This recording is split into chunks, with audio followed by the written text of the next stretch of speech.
Hey Gearheads, and welcome to Garage Talk. I'm Corey, and this is the 2022 Mazda MX-30 Electric. This is Mazda's first entry into the all-electric realm, and even the electrified realm. And while this particular vehicle is only really on sale in California at this time, there are plans to expand this platform nationwide. I am here in Dallas, Texas, trying to get this 100-mile range EV all the way back home to East Texas. And I just checked, that's 93 miles away. So in this video, we're going to see how this does on such a long road trip with such a short amount of electric range. Stay tuned.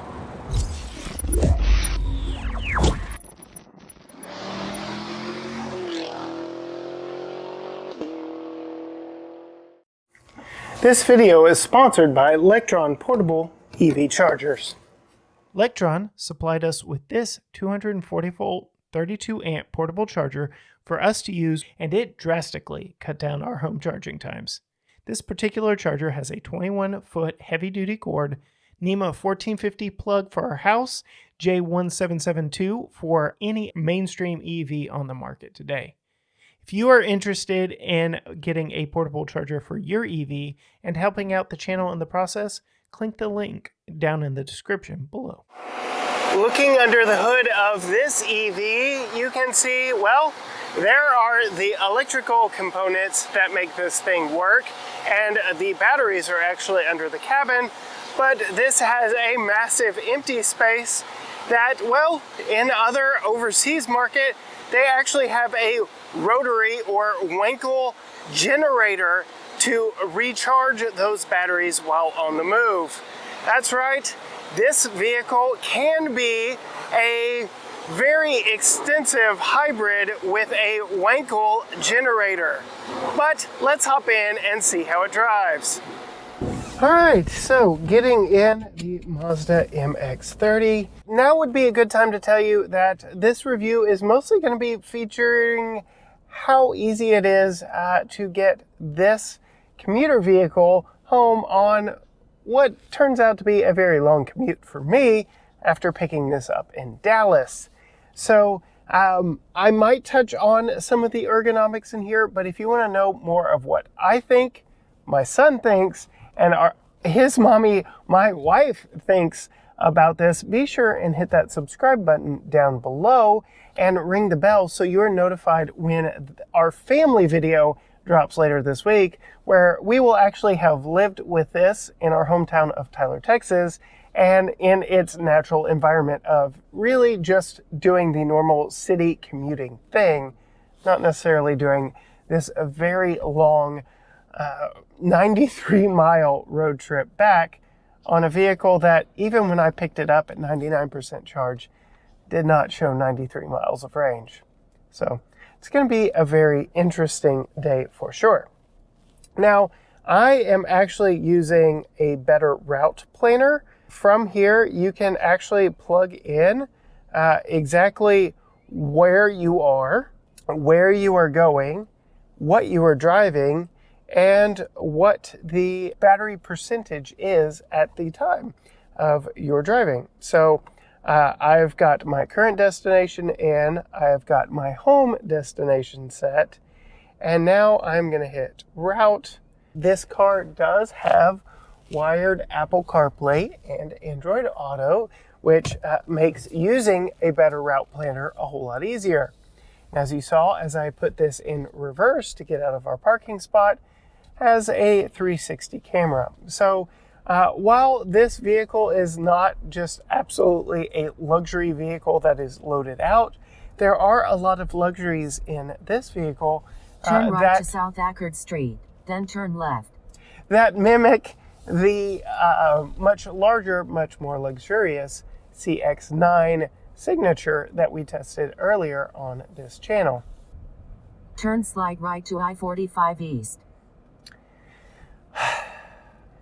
So this is not a review of a better route planner, but she told me that just a little bit too late. I'm just going to hope that the instant torque of this EV and whatever ends up next to me, which right now is what looks to be a modded Dodge Charger, does not get in front of me before I can get to that exit. Already, this road trip's setting out to be a fun one. Here we go. Squeals of tires. That Charger didn't know what he had coming to him. So one interesting thing about this A Better Route Planner app is the fact that when you tell it what vehicle you're in, when you tell it what your battery percentage is at, it will actually plan charge stops along your way that don't take you far out of your way. It tells you how long you have to charge at that particular stop. And for this trip, with my very limited range in this 93-mile road trip with a 100-mile total estimated range on this EV, it tells me exactly how fast I can go on the interstate once I get to open road. So that's very interesting as well. If you're wondering, 75-mile-an-hour speed limit on I-20. A Better Route Planner is limiting me to 65. We'll see if maybe I don't have to slow down even more than that, because all of that is in ideal conditions. And looking down at the temperature reading on the gauge in front of me, it says it's 103 degrees outside, so it's nice and toasty. And I've got the AC set to 68 degrees because I don't want to melt in here, nor does my 4-year-old son. So we're gonna see how all of this plays together to get this vehicle back home to Tyler, Texas. Before we get to my first charging station, who's to say I can't have just a little bit of fun with this, because I am gonna top it off to 100%. It's almost mandatory. So I can deplete the batteries a little bit on my way to the charging spot, right? Which allows me to test out just how much fun this battery electric system is. I noted I squealed the tires a little bit trying to get in front of that charger when the light changed, and this thing will scoot. It's got instantaneous torque, and that is what is so great about electric vehicles. That's what makes them such great commuter vehicles, because you can quickly get around vehicles in traffic without having to wait on the engine to downshift and put you in that sweet spot of the power band. You're just always there. All right, gearheads, here I am at my first and hopefully only EV charge stop on this trip, because there really aren't any others from here back home to Tyler, Texas. As you can see, I am at a Shell station off of Beltline Road in the DFW Metroplex. This is my fun little car for the week. And yes, I am plugged into an EVgo fast charger, which, as we get over here to the screen, you can see is doing a pretty decent job at charging at 30 cents per minute. It looks like I've been charging for 14 minutes. So I'm gonna be here just a little bit, because this current stop where I'm at right now is 86 miles away from home, and I need to get as full a battery as I can on this little Mazda MX-30. But why don't we take a quick jump inside while we're waiting, and I can show you some of my favorite features in there. The first thing I want to call attention to is the fun size of this vehicle. It's actually built on a modified version of the CX-30 platform, which we tested here on this channel and actually really loved. Remember when I told you there will be a Winkle generator powering this in the future and already overseas?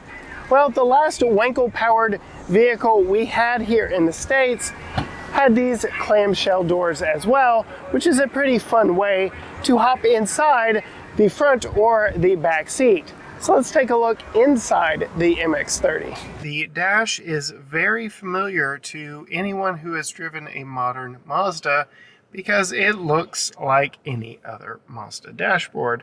The gauge cluster is the same. The infotainment placement is the same. Everything is very familiar. What is unfamiliar is what is displayed here in the gauge cluster. So you can see here, if I can get it to focus, we are at 88% charge and we have 82 miles of range left. You can see we are getting about 3 miles per kilowatt hour. This gauge over here, instead of being a tachometer, is your charge meter and lets you know when you're putting power back into the battery or when you're using it up. The steering wheel is also very familiar to any other Mazda in the lineup and is very easy to learn. You've got your radio controls, your adaptive cruise, and various functions there. What is new to this one is this color touchscreen here, used for operating the climate control. You have both digital buttons and hard buttons that are redundant controls, and this honestly seems like a waste of technology in my opinion, but that's just me. Moving down below, you have a joystick-like drive selector on this little ball that pivots as you put it into gear. It's nice, it's different, unlike anything else we've seen or tested. Interacting with the color infotainment is your typical Mazda dial here.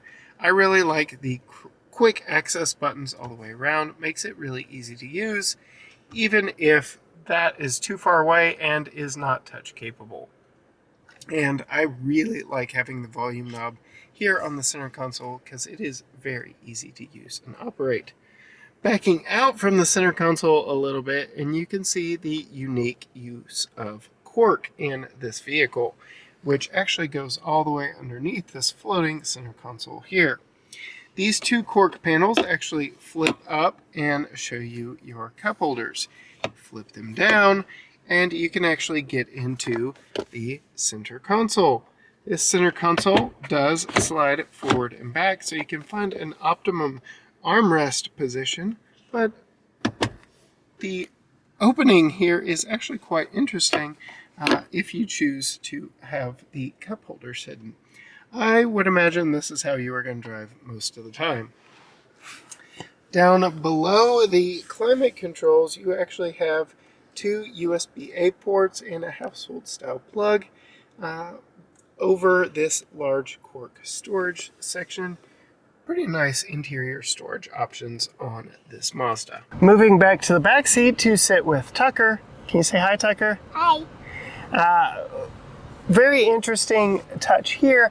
You have buttons for the power slide feature and the power recline feature of both the of just the driver's seat. So I assume you're going to be doing exactly what I'm doing here, chilling in the back seat with the AC on blast while your car is plugged up to the charger.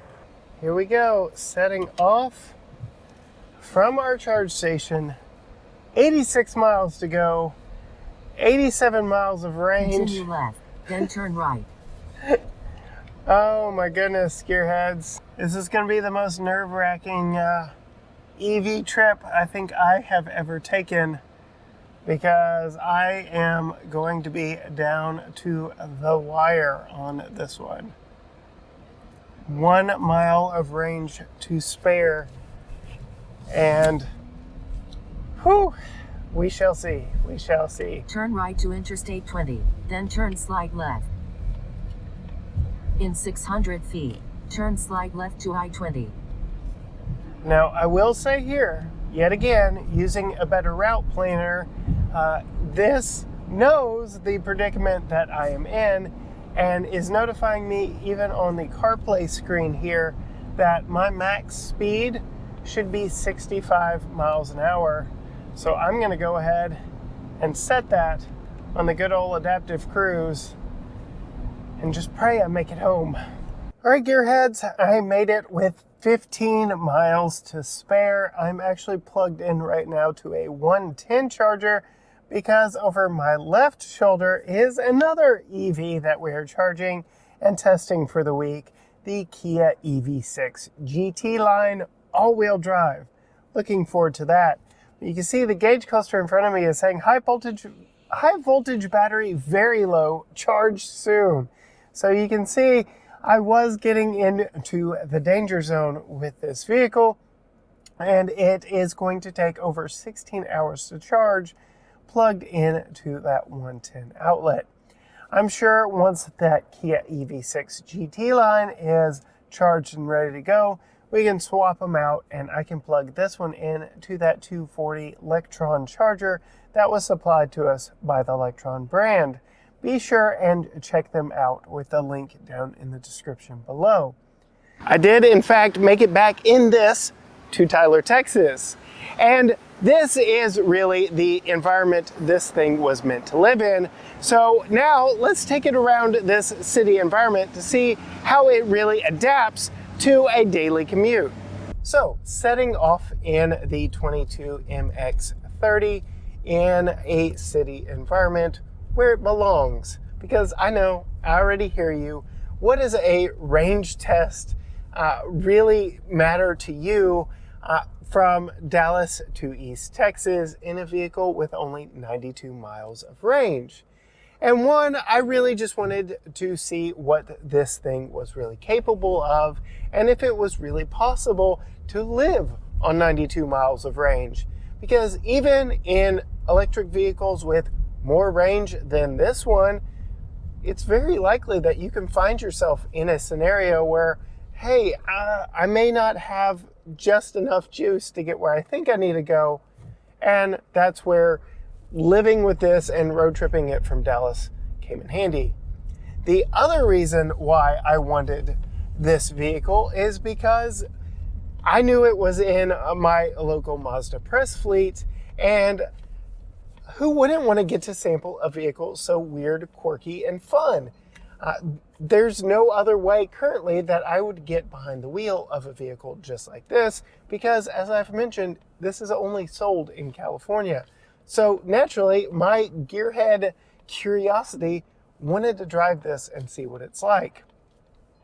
Having said that, and having lived with it for a week here in East Texas in its natural environment, not trying to road trip it or anything, but just commuting around with it and living with it in daily life, the 92 miles of range are plenty for a daily commute, are plenty for puttering around town and living your life.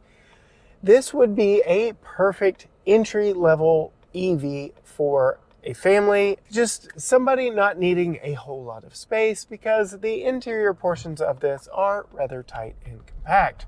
Trying to get 5 people in here might be a little bit of a stretch, but 2 people up front, no problem. Even decent spot in the back for adults, but you'll have to check our family review when that comes out later this week. Be sure and subscribe. The ride on this, because of the extra weight of the batteries down below us, it's actually a rather nice riding vehicle. It is a very compact vehicle, so it goes up against, from Mazda, the CX-30, among other different cute ute type vehicles. Think Nissan Juke, think Honda HR-V, but driving this on the brick streets here in East Texas, it's got a fairly decent ride for a very small vehicle. So we have to talk about the driving characteristics of this. I'd say this has potential to be one of the most fun, quirky little Mazdas out on the road. I've tested the Mazda 3. I've tested the CX-30 on which this is based. And I have also really enjoyed my time in this. It's not an MX-5 Miata by any means, but it definitely has that Mazda soul to it. At 173 horsepower and 200 pound-feet of torque, it's not the most powerful vehicle that Mazda makes, for sure. But that instantaneous torque of the electric motor makes it very fun when you are out and about, and feels like a much peppier car than it really is. It does have a very interesting noise, though. I've had friends describe it as a, let's see here, an airport tram, and I'm not going to say that is an incorrect statement. It is fair to say that 92 miles of electric range are not going to just knock the pants off of anybody, but my driving this from Dallas to East Texas proves that it is not the hindrance that your mind would initially go to. This is a very fun, very capable, very quirky, very cute, some might say, little SUV coupe. And that moniker, I think, applies to this better than anything else on the market. With these rear-hinged side doors, this really is an SUV coupe, if ever there were such a thing. Yep, I've enjoyed my time in this. I've had a lot of fun. I want to let you know that we do have a family review coming out soon, so be sure and hit that subscribe button down below so that you don't miss a future video from us when it drops. And go find us on Facebook, Instagram, and TikTok so that you can see what we're driving before it is here on YouTube. But until next time, gearheads, bye.